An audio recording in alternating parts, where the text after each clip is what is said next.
Welcome to the Mississippi State SigEp Alumni Podcast. My name is Austin Wesley. Today I have with me Chad Dacus. We're going to talk about his time in the chapter and some stuff about Mississippi Beta. Chad, how are you today? Good. I'm doing really good. It's finally got a little sunshine outside. Yeah. Get over this cold weather and into spring, so I'm ready for it. Yeah, that was a rough week back there with the no class and everything. So, Chad, I guess we'll just jump right into it. If you could start with when you were in the chapter and what you majored in when you were in school and your hometown. So I'm originally from Jackson, Mississippi. Grew up in the Jackson, Mississippi area, Madison County, Rankin County specifically. I pledged SigEp in fall of 1988. Got initiated in the fall of 1989. And then I was in the chapter from then until the spring of 93. When I started at Mississippi State, I was actually a psychology major. And that lasted for about a quarter of the first semester. And then I was actually working at the Mississippi State deer pens, doing some deer work, and really was I'd always been interested in outdoors and wildlife and hunting and fishing. And so I went to school, went to College of Forest Resources, and I was majoring in forestry with the wildlife management option. And then I actually did not graduate in 1993. I left school and then came back in 98. And when I came back in 98, there was a different degree. It was a wildlife and fisheries major with wildlife management and wildlife law enforcement option. And that's kind of what I thought I was going to go do, was go be a game warden and work for the Mississippi Department of Wildlife, Fisheries, and Parks. And so I ended up with a double major in forestry with the wildlife management option and wildlife and fisheries science with a law enforcement option. And then I went to grad school and have a master's degree in wildlife science as well. Right, cool. Yeah, I know that first year or two in school is definitely a big wake-up call for a lot of guys to get into school and think about whether that's what they really want to do with their major. I know I had a very similar situation, got talked into sticking with electrical engineering, so we'll see if I stick it the rest of the way out. Yeah, one of the things about that I think it's important for a lot of the college kids to understand is that when they come to school, they may think they know what they want to do, but don't be afraid to make an adjustment, especially that first year. Right. Because if I would have stayed in psychology, I would have been miserable. And I figured that out. Luckily, I figured that out quick enough. And then the same thing with forestry at that time was a straight forestry degree, and it wasn't any of the wildlife side to it. As much of the wildlife side to it is what I really wanted to do. So, one of my recommendations to especially new college kids would be to, if you want to make a change, make a change. But if you make that change early, you want to kind of decide what you want to do with your education early in your college career versus waiting 2 years and then trying to do catch up. Right, that's a situation I found myself in. I feel like I have a nervous breakdown at least once a school year. And I found myself looking through hours I had to take and had taken this past semester. And if I would have changed then, I would have not graduated on time. So I've decided to stick with it, and it's gotten a lot better since then. Yeah. And a lot of that has to do with help I found through the chapter and some of the guys in it. So now I want to talk about, how you've done since graduation. Tell me about what you're doing now and what you've done since you left school, and kind of what you do now and where you live and that kind of stuff. So I'm now the director of the Wildlife Services National Training Academy at Mississippi State University. I actually work for Mississippi State Extension, but we do training for USDA Wildlife Services staff all across the United States, and that includes Virgin Islands, Puerto Rico, and Guam.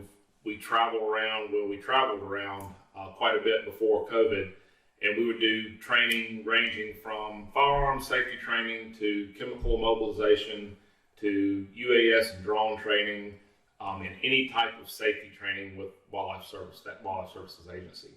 I've been here now for, 4 years. Before that, I worked with the Mississippi Department of Wildlife, Fisheries, and Parks. And that's the job that I got right out of school after I graduated. I started there as a GIS specialist, and then after being in that position for a little while, I moved into the field as a field wildlife biologist and a district biologist, working with deer clubs and managing some wildlife management areas in the eastern part of Mississippi.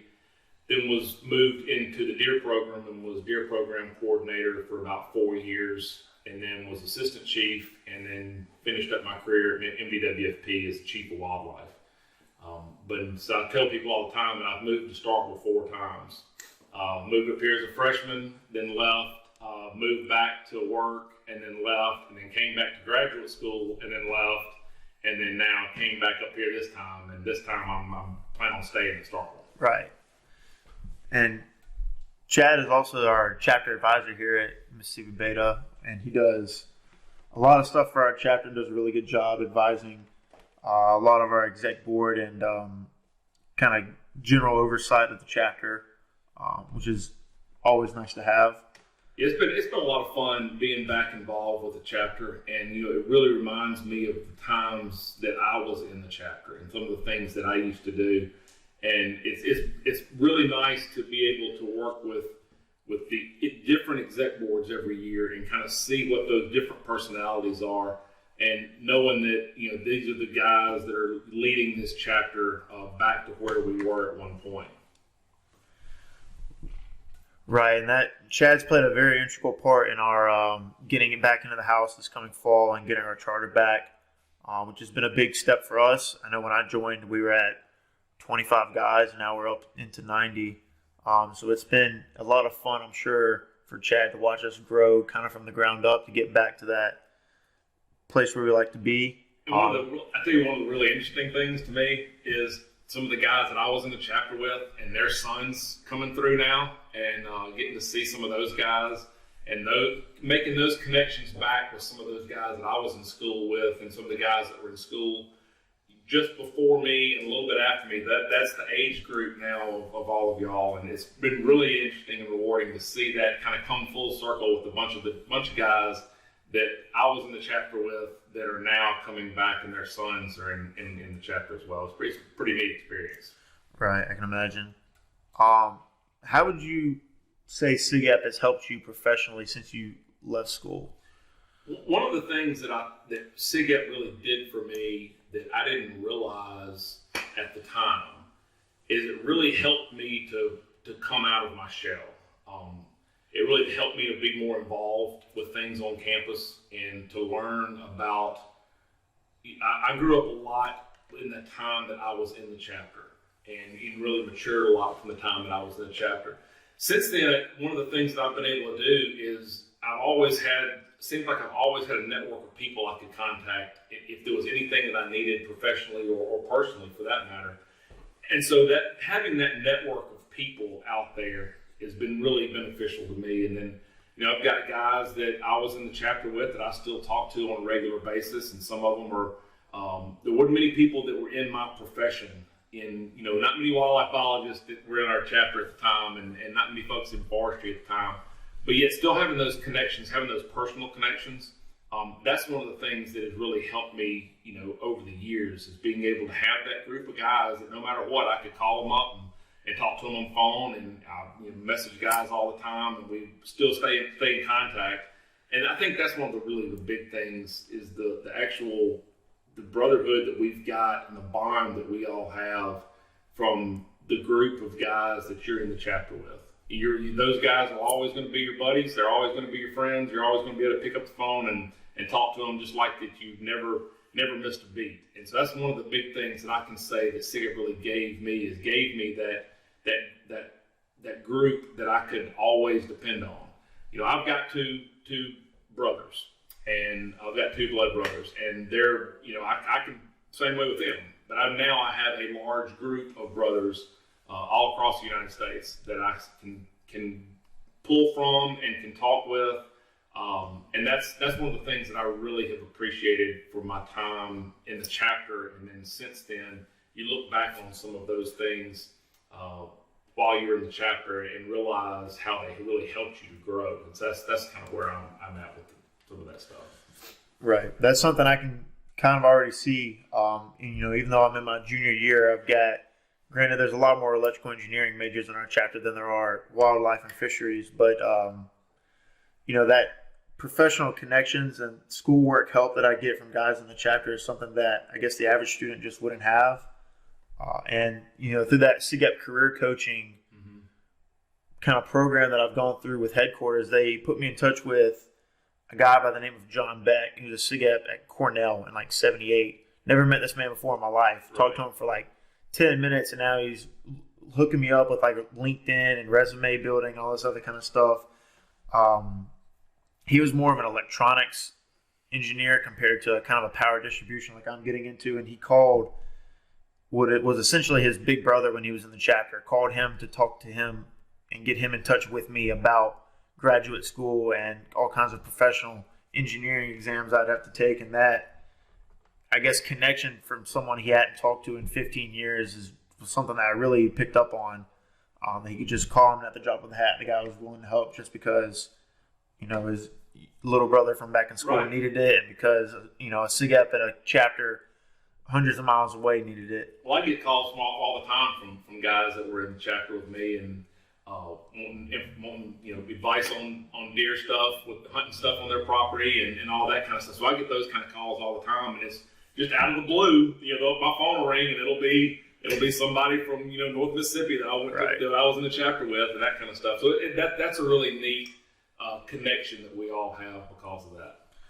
So, Chad, speaking a little more on your time in the chapter, what would you say is your favorite memory from your time when you were an undergrad? I was thinking about that when we were talking about it earlier, trying to figure out which one, trying to figure out that one memory.